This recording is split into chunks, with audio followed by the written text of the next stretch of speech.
Yeah, I mean, even our own Wi-Fi connection is takes Correct. takes time to ping and Correct.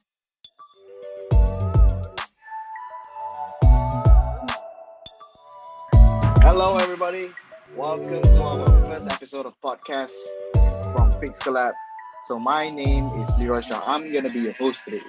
I am a business development manager for Fixcolab Group Sendiri Bahad, and together with me today is our beloved genius Chief Technology Officer Abdul Hakim Noor. So you can call him Hakim.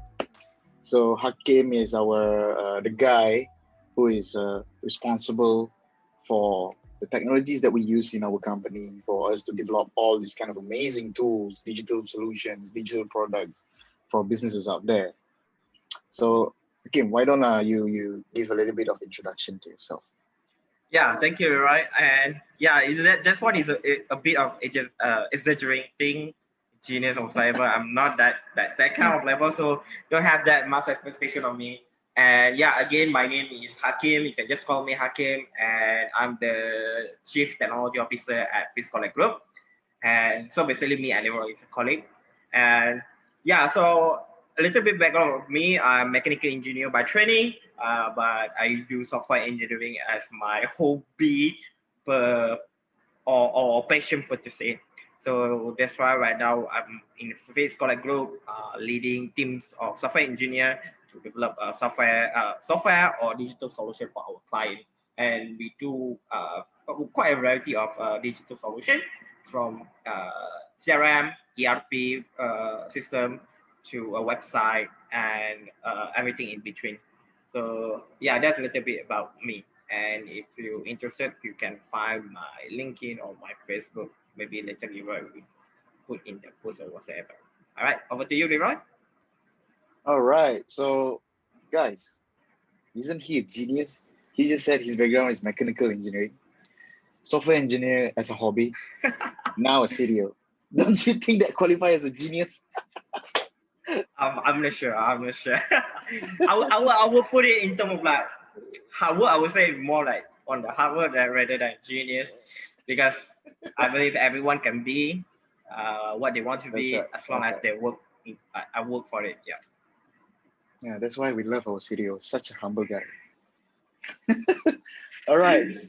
So let's not waste more time here. So today, for this first episode, we're gonna talk or discuss on the recent buzz that has been going on the internet about NFTs. So this particular recent buzz is a video, or Mm. is it a graphic It's a art video. It's a something? video. Yeah. Is a video that a person paid millions of dollars for. And then people start talking about NFTs, NFTs, NFTs. So like I believe out there a lot of people is like questioning what the toot is NFTs. Even I have that question. So Hakim, why don't you shed some light to Mm. all rakyat-rakyat Marhin yang will be listening to this podcast today. Yeah. So what is NFT? Yeah, I mean, to sum up, NFT is acronym for non fungible token. So it's one of technology that derives from blockchain technology. And for those who are not familiar, what is blockchain? We're gonna get into that later. But to sum up, NFT is basically a token, or like if you can imagine it. I'll put it in terms of analogy like a certificate. So a certificate is a token or certificate that's showing that you own the work. And the buzz that I believe in New York Times, a New York Times article. So it's about a video of 5,000 days of a person that being sold for millions. So what they mean by NFT there is basically NFT is a token that representing, or the set that representing that this video is owned by someone, by this person. So it's Hmm. basically allow. So what happened in the scene is in the art scene. So basically what happened is in the art scene, NFT become this new uh, enabler technology that enable digital art to be distributed like traditional art. What I mean is, for traditional art, like if you get a painting like Mona Lisa, you can know that painting only has one in the world and only one person in the world can have it. But if you compare, like if you take a picture of Mona Lisa, you can copy and paste and everyone can get the copy, right?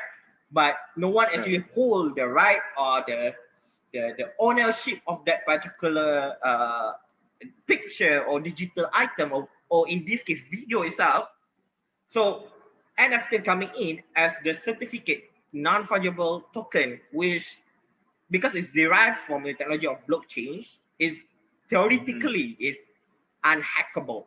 So you cannot hack this token. You cannot craft it. It's something that only one person at one time can own it, and you cannot hack it because it's based on blockchain technology. So what happening is basically now what NFT allow in the art scene is allow all these people, like even for the artist itself, for digital art artists, now they can have this sense of like, okay, this is my art, I can sell this. Because back then, if you can have a digital art, anyone can. If I can have the file, I can just copy paste and share with everyone. Now with NFT, if someone buying my art, they will get the art NFT and the art itself, right?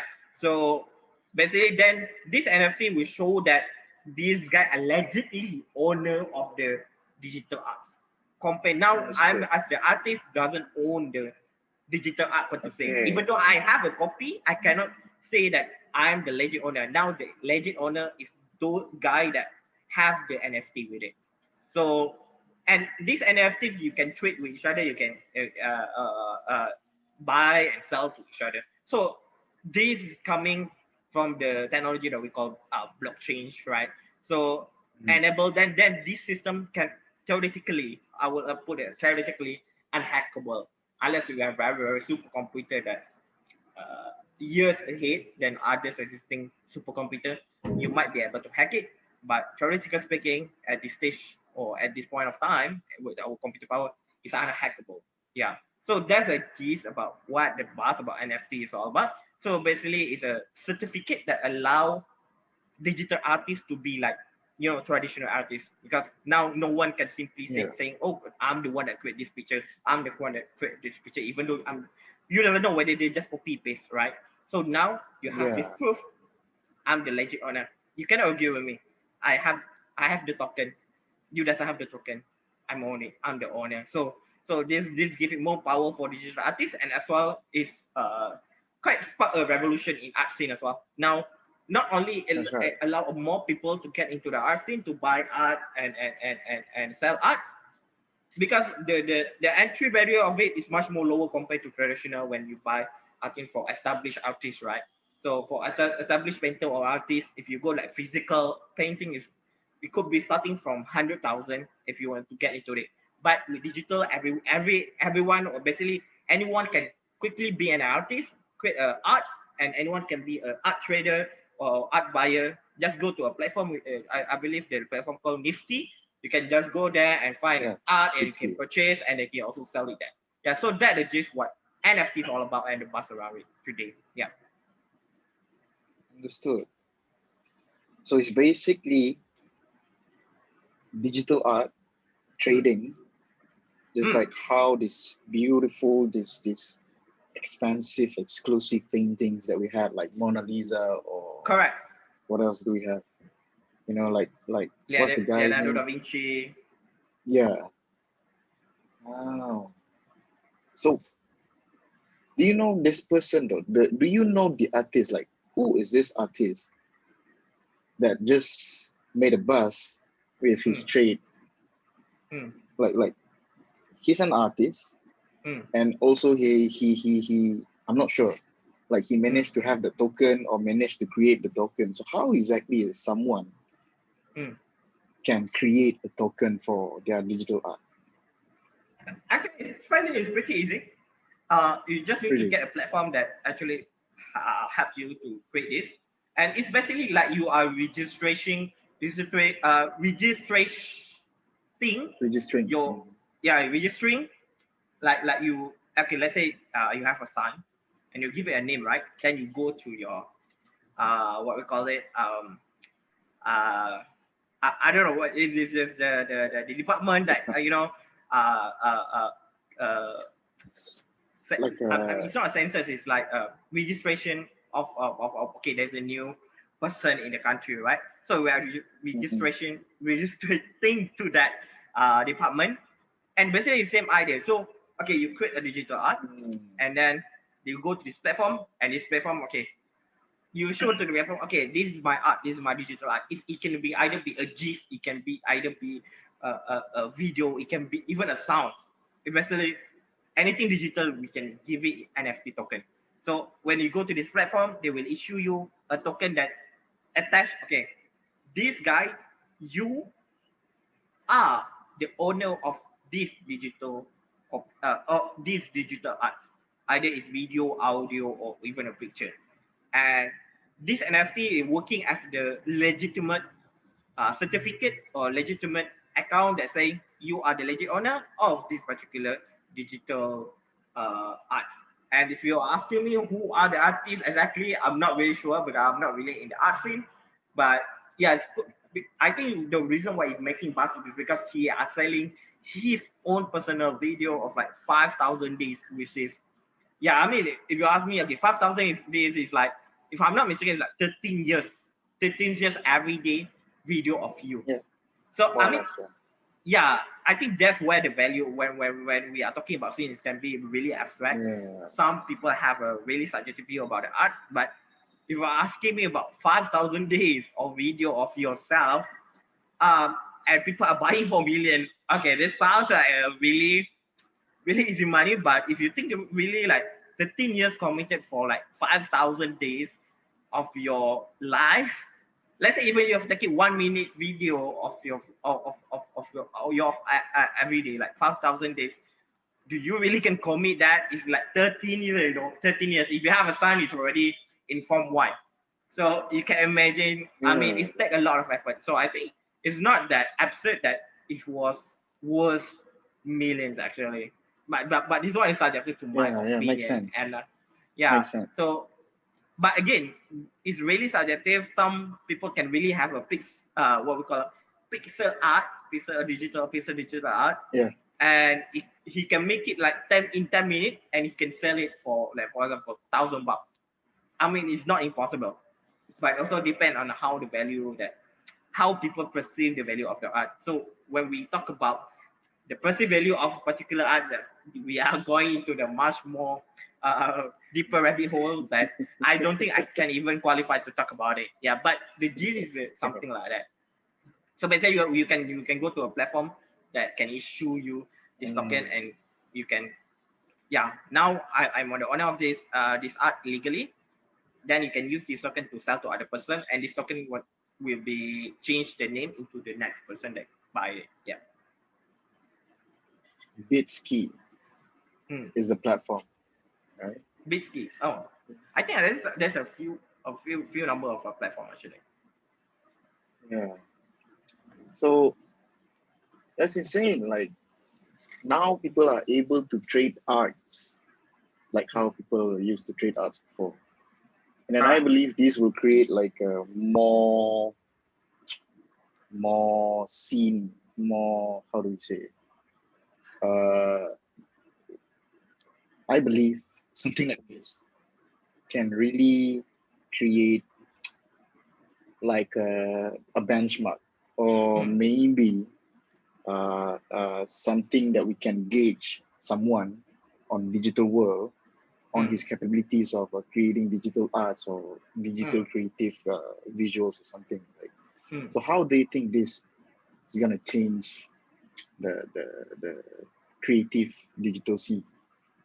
Hmm. Hmm. Like Hmm. Hmm. I think maybe in the future people will be rated based on their total sales Hmm. on digital arts or digital creative digital creatives what do you call that, visual or design Hmm. something. So we will do you think this will um,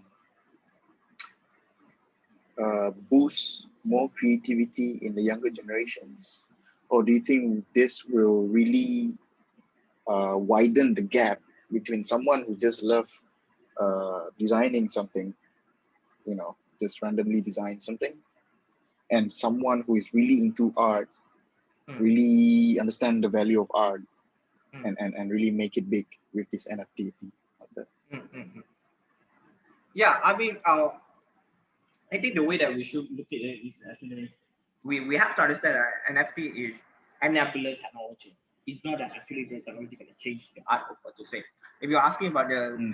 the technology that changed the art is actually computer. Computer changed we from the oil and brushes into Mm-hmm, yeah. pixel into a million lighting and yeah. So that's what differentiate that what happened in FT is basically technology that enable you to Mm. actually create an exclusivity of digital art. And so basically it give the power to the artist itself that yeah they doesn't have to fight for, like for example if you are posting your digital art in your blog post for example, right, people can Yeah, simply copy and paste. And now what that's right. NFT do is solving the problem that now no one else can claim it. Once you have your NFT registered with that digital art, you are the legit owner and no one can argue with you. And this token or this certificate is theoretically unhackable because it's based on technology of blockchain, which is actually is Mm-hmm. very similar to the story that we see in cryptocurrency.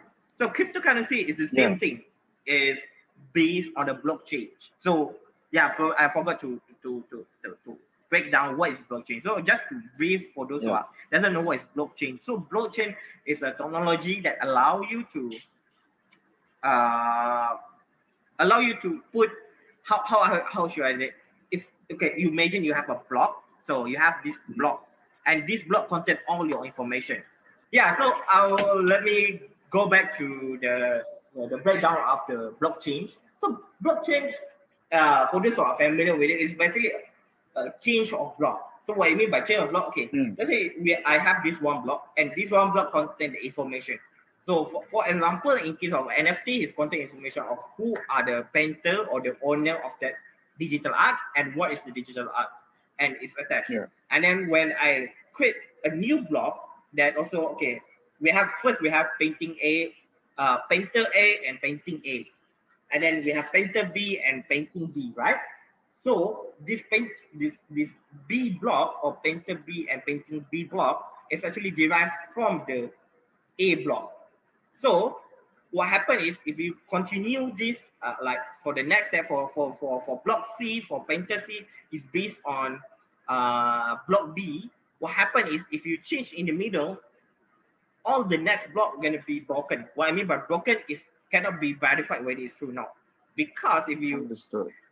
change the in the let's say we change the B block, the C block is going to be invalid because it's not same as what is derived from. So this coming from the term Mm. of what we call hashing. So hashing is basically a term, it turns a string into some sort of like a random numbers here and there. So to put it simply something like that. So basically it is encrypted into a random numbers and letters, and this number this hashing uh, input gonna be used for the next block. So if you change the initial block, the later block's gonna be invalid because you change the initial block. Mm. So basically it depend on each other. So basically block C depend on block B depend on block A. So if you change Yeah. any of the block in the change on the change, so that's what we say block change, you're gonna broke the Yeah. change. And when you broke the change, all the later block going to be considered invalid. And in blocks, in cryptocurrency, it's the same thing. So that's why people are quite we have a buzz about cryptocurrency here a few years back and also recent month about Bitcoin, Ethereum, and etc. Yeah. So basically, the idea is the same. What happened to Bitcoin is basically no one can actually tell force your purchase or your coin when you have the Bitcoin on yourself. So that means this coin is being derived from another coin, and if anyone try to change the coin in the system, it's gonna broke the system.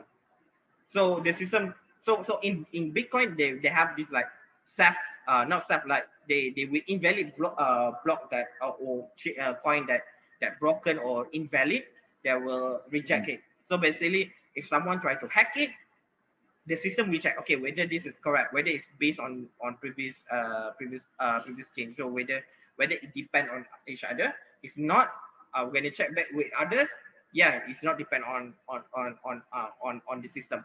So it's proven that this particular NFT or this particular coin is not valid.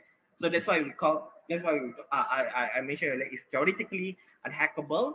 So for those who are Yes. new to the concept, it's very hard to understand, but you can imagine it that if someone try to change or remove or add new block in the middle of the system, it's going to be invalid because it's not part of the system when it was created. When the change created, when you try to push yourself up in there, it's going to invalid itself Mm. because they're going to check with each other. Oh, this guy, you know this guy or not?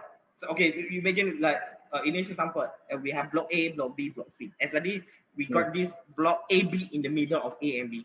They suddenly Mhm. come in, and then this block B will ask block A, do you know him? And then block A, Mhm. do you know him?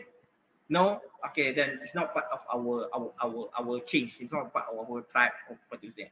So that's how Mhm. NFT and Bitcoin and cryptocurrency works, and that's how it become the enabler technology that allow finance and in case of NFT, the art scene to flourish in digital world. So basically, it's a adoption of humankind mechanism that we previously exclusive to just physical world, now being brought to digital world. That's I would say that's how I would put it simply. Mm. And Understood. yeah, it's not just change about again the what NFT bring to the scene of especially in the art scene is basically is democratize the ability of people to uh, start their own art themselves and also start trading in art. Because previously I mentioned earlier, I mean, if you want to go to this art scene trading, you need to have a lot of cash and you need to know a lot of certain people to actually find a good painting and sell it at a higher price and to yeah. So there's basically become this exclusive club if you want to trade art. If you I mean if you refer to physical art. Now with NFT, anytime, anywhere, 24 hours 7, you are not limited to look by location. That's why Yeah. it's allow a lot more people to get into it and at much lower barrier. For example, you can start buying uh an art in any platform with $5, and then in a month this art can be in value of 100 or 1,000 bucks. So yeah, if you are, I mean, if you look at same, you look at cryptocurrency is the same. Initially, it's allow more people to get into this decentralized finance and allow more Mhm. people to do transaction across border. When you have blockchain, you doesn't have to go through this finance system that Yeah. control the currency. So now you overcome that. Now you can do anytime 24/7. You can and it's a secure. First of all, it's more secure because it's in digital. Okay, first digital is very place that a lot of people have a fake news, fake picture, deep learning, and something like that. But with this blockchain that you allow you verify that this is true, this is correct, this is legit, it give Mhm. more I would say dynamic in the scenes. Yeah, especially in the art scene system. Mhm. Okay, understood. Yeah. So blockchain. So it's basically you have blocks, and in that Correct. block you have information, right? Correct. And then you have another block and another block and another block, Hmm. so that Hmm. form a chain. So the how do we say, the how the validity Yeah. or the legitimacy depends on the chain. Correct. Understood. So when was this blockchain first appeared? This blockchain I'm technology. okay. To be fair, actually, I'm not really sure when, but it's not a new concept. It's really pretty simple. It's basically saying that okay, in order to create a secure certificate, we need to make sure that everyone is depend on each other. So imagine this block A, Mm. and then we have this block B. So it's a block B is derived from block A hashing algorithm, and then block C is depend on block B hashing algorithm. So if anyone try to put another block in the middle, they need to figure out how to hash this back. And this hashing algorithm depend on how powerful your computer. It can take years to decrypt. So what happened is, actually the concept is already for, I think, quite for a long time. It just what happened is only until now we're able to do it because of the computing power. Now we have the computing power to allow us to do all the mathematical algorithm to for us. Okay, when I want to create a block B, how I want to derive it from block A. So the algorithm to calculate all this at the reasonable time is only available at this point in time. So it's basically because of our much more higher computing power that we allow us to do this. Yeah. So even though now, even if you are using, for example, if you are trading in blockchain, you might need like, I think, 10 or 5 minutes kind of verification duration for you to actually trading Bitcoin. And what happened behind the scene is basically, okay, when you buy a Bitcoin, for example, or NFT, they're gonna check to the whole chain. Okay, is this legit or not? Oh. Is this block legit? So you're gonna go try to see whether it's valid. So they're gonna ask the change whether it's valid, and then when they say valid, okay, they will be accepted as part of the chain. If not, then it will not be accepted. So what happened is basically the idea is already long. I mean, it's a very simple idea.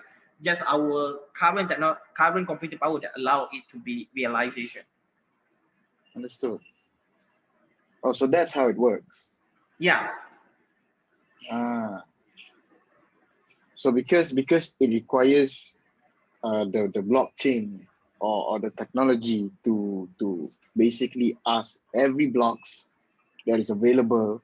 I mean, That's not why it particularly takes each block, not each block, but yeah, to some degree we will ask a good number of blocks, because if you try to ask each block, it's gonna take much longer time. Imagine that blockchain we have, for a second, 8 million block coin or 8 million coin. How are you going to get all these 8 million coins?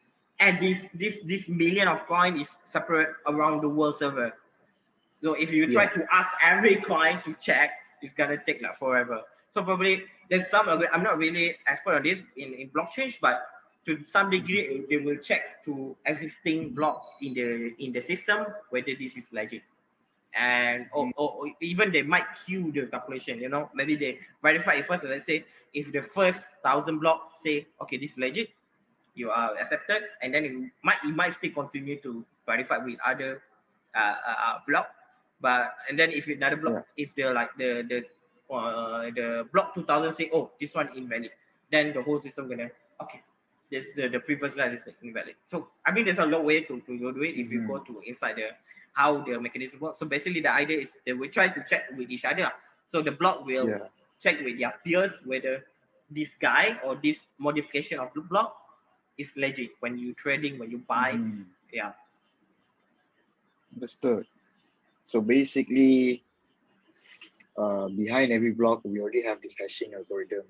When it comes another block, so the result from the hashing algorithm has to match. Correct. In a sense, yes. Understood. So how do we create a block of our own? Yeah, so okay, that's very interesting. Actually, again, if you want to create your own block, is pretty easy. For example, actually anyone can create your own cryptocurrency actually. Oh. And there's a platform that allow you to actually create your own coin, your cryptocurrency, but we say. And it's not that hard. And if you have a bit of a programming knowledge, then you pretty much can go to this platform and follow their guideline or documentation, and you can start your own change. And of course, but the biggest part of this having your own cryptocurrency is to have a infrastructure. What I mean by infrastructure is that infrastructure that can host all the calculation to verify certain coin is legit or not. So yes, basically anyone can create your own blockchains, and even let's say if you are not doing cryptocurrency, if you are doing just like internal file management, something like that, you can still also Uh-huh. use blockchain to verify okay whether Oh, this file is tempered or not. So you okay. can attach it as a block as a block. So if anyone try to modify the file without the authentication, the change can detect. So basically, if imagine you have a local network, and then let's say you Yeah. have 10 file, and let's say somehow hacker want to put the 11 the 11 file in 11, the it, new. and the whole 10 block gonna try to verify whether this block the new one added is valid or not. But when you Mm. do this, when you put in local system, is exposed to manipulation, because the moment the hacker can get into the system, and if he can change all 10 blocks at the same time, Mm-hmm. then he can hack the system. But what happened to cryptocurrency Yes. and NFT is being a decentralized network. What I mean by Yes. decentralized network is mean it's not one central network that control the algorithm and all the blocks. So the block is being on multiple network across the globe. Mm-hmm. So imagine if you have 10 million blocks Yes. across multiple server. I'm not sure if there are any hacker that able can do that to change everything. You can hack blockchain, but you have to hack everything at the same time so that you can Uh-huh. verify the new block that you want to add. But Wow. if you're unable to do that, they will counter back. They will say, okay, this is not our change. This is not valid.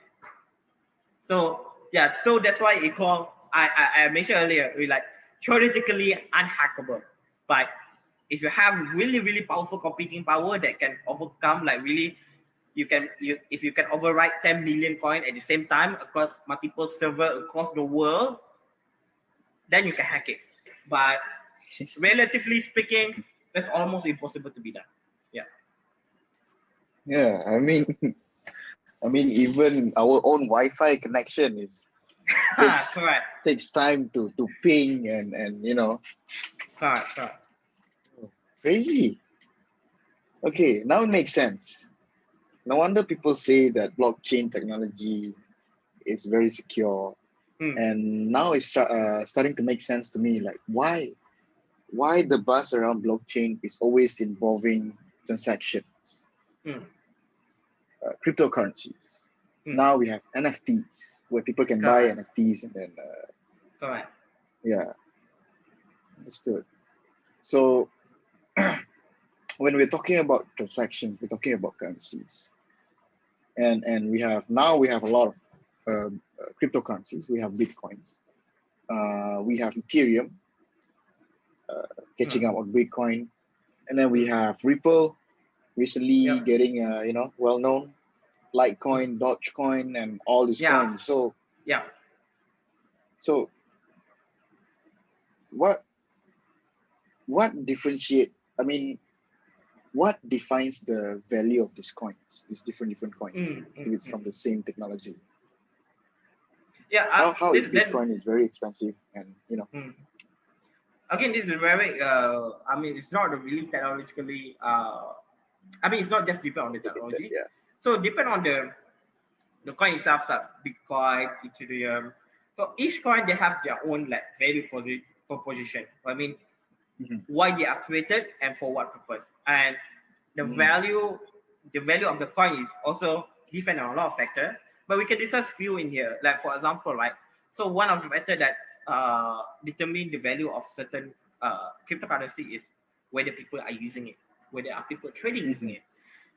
Imagine, okay, so imagine, okay, before we go to cryptocurrency, it's actually back to the finance theory actually. Imagine if we have USD dollar, right? So imagine if you Yes. have $1 million in your hand, but let's say in your area, yeah, let's say you live in South Africa where they are not using Yeah. US dollar. Even if you have $1,000 or no, if you have 1 million USD dollar, but all other merchant in the country doesn't accept the currency, basically it's just a paper. That's So right. if no one are using the currency, if no one accepting the currency, the demand for the currency is zero. But let's say if you bring $1 million to United States, everyone accepting it, you can use it Yeah. basically. You can use it to buy things, to buy cars, to buy house, to buy land, or whatever you want to buy, or PS5. Yeah, Mhm. the demand. So basically, there's the demand for the currency. So when there's a demand for currency, Mhm. the price is gonna go up. Especially if the supply or the money or the currency is limited. So the price is gonna go up when Mhm. where more people want that currency. So basically, the same idea to cryptocurrency. So when more people are trading, when more people are using, the value of the cryptocurrency will be increased purchase. So that's one of the factors. There's a lot of other factors such as speculation and also stock market related correlation to it. But I think that one is more into on the financing. But yeah, that's the idea how what can drive the value of cryptocurrency. And then the other question that you are saying, okay, what the different all these like cryptocurrency we have Ethereum, Dogecoin, and everything. So again, each coin they have their own what I would say that they try to solve certain problem, right? So Yes. for example, Ethereum, what the prominent features of it, we have this smart contract. Compared to Bitcoin, Bitcoin is just a cryptocurrency. I'm not sure if Mhm. there is new features for Bitcoin right now, but as far as I know, the advantage that Ethereum have, you have this smart contract. So smart contract is like you can put a condition to that coin and saying, okay, if this fulfill, and then you do this. Well, basically, you imagine Mm. this coin as like a program, a small program, a small currency that you can program. Let's say Mhm. I rent a house, for example, right? So I want to pay to Yes. my Landlord. Yeah. landlord, right? So Owner. Yeah. I can let's say I want to pay by Ethereum. I could say to the system that only pay this money to certain when certain time. All right. So eventually we Yeah. can do automate certain things for this coin to do. So for example, okay, let's say I can set certain date, certain time, then you transfer this Ethereum to my landlord, for example. So I can Mm. do something like that, or something like if you have a deal with someone and say, oh, I will give you this car with this amount of money, then let's say I will give him the money, and then he will send me the Ethereum, and then I will confirm, Mhm. okay, whether it's really I already give the car to him or not. Then I will say yes, and then the condition fulfilled, and then I get the Ethereum. So it's something like programmable currency in a sense. But to be fair, I'm not Mm. really expert in this. I mean, there's a lot of like Dogecoin and everything. They have their own uniqueness or what the purpose that I try Yeah. to features that I try to fight for. I mean, not to fight for to bring forward. To solve. And Yeah.